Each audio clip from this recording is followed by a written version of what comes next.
Some days, love feels like warmth, something that gives you energy, makes your world brighter, helps you grow.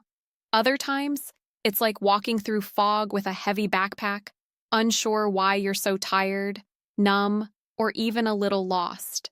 Emotional burnout in relationships is more common than most people realize, but it often goes unnamed. You might wake up one morning and wonder, when did I start feeling so empty in something that used to bring me joy? It can sneak up on anyone.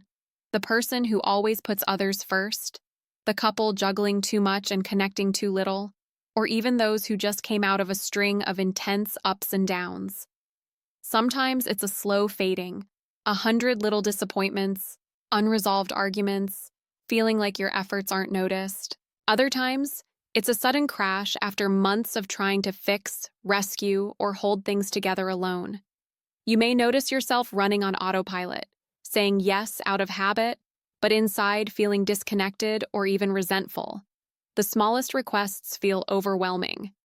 You might start to question if there's something wrong with you for not being able to just keep going.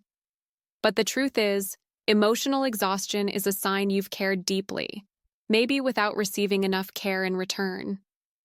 One thing that makes burnout so hard to spot in relationships is that we often confuse it with falling out of love. But usually, it's not about loving less, it's about running out of resources.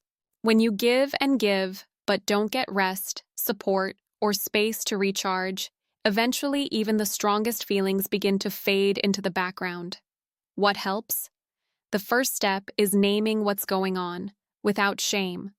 Burnout isn't failure. It's your heart's way of asking for a pause, a reset, a chance to breathe. Take an honest look at what's draining you. Are you always the one reaching out, planning, smoothing over conflicts? Have your own needs and hobbies slipped away while you try to hold the relationship together? Sometimes, just admitting you're tired is the bravest thing you can do. It can help to step back and reconnect with yourself, not as part of a couple, but as your own person. Spend time alone, get outside, move your body, talk to friends who make you feel like yourself again. Don't force big decisions right away. Instead, focus on tiny acts of self-kindness, whether it's saying no to something you don't want or giving yourself permission to rest. If you can, talk openly with your partner about what you're feeling, not in a way that blames, but that shares. I'm feeling worn out, and I need us to find a new balance. Sometimes burnout is a sign that things need to shift, not end. A relationship can be rebuilt if both people are willing to listen, slow down, and support each other in new ways.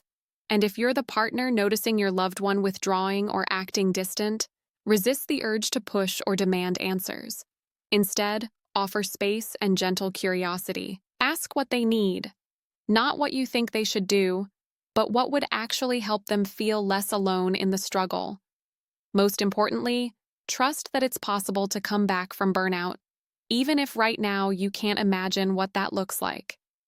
Healing may mean rediscovering lost parts of yourself, asking for help, or even letting go of old roles and expectations that no longer serve you.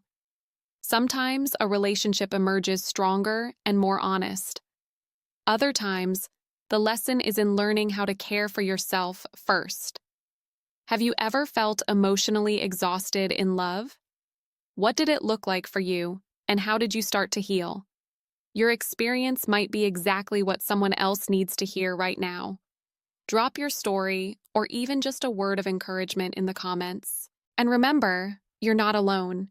Everyone who loves deeply is at risk of burnout sometimes, but you can always choose to begin again. Subscribe for more real talk on rebuilding, resetting, and finding your way back to yourself, no matter where you are on the journey.